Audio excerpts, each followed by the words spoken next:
நான் வந்து ஒரு எம்டியா ஒரு பிரியாணி செஞ்சுருவானுங்க. அதுக்கு வந்து சிக்கன் பிரியாணினா வந்து சிக்கன் மசாலாலேருந்து ஒரு சிக்கன் எடுத்து வைப்பாங்க. இதே மட்டன் பிரியாணினா மட்டன் மட்டன். மசாலாலேருந்து மொத்தம் அது அது வந்து பிரியாணி கிடையாது. அது வந்து ரொம்ப மட்டமா இருக்கும் அது ஆக்சுவலி. அதை வந்து பிரியாணி சாப்பிடணுன்ற ஒரு சேக்காக அதை வாங்கிட்டு என்ஜாய் பண்ணி சாப்பிடுவாங்க.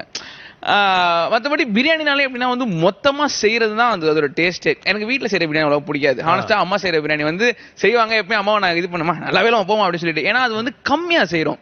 அதுல நீங்க வந்து ரொம்ப அதிகமா போட்டு செய்யல.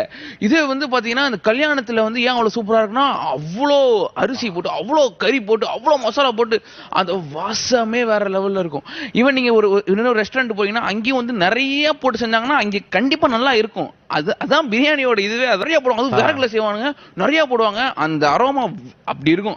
ஆனா வீட்டுல செய்யறதோ இல்ல கம்மியா செய்யறதோ அந்த இடத்துல போய் பிரியாணி சாப்பிடுறது ஒரு மாதிரி எனக்கே சிரிப்பா ஒரு சாப்பிட்டுட்டு. அதனாலதான் அது ஓவர் ரேட்டட்னு தோணுது.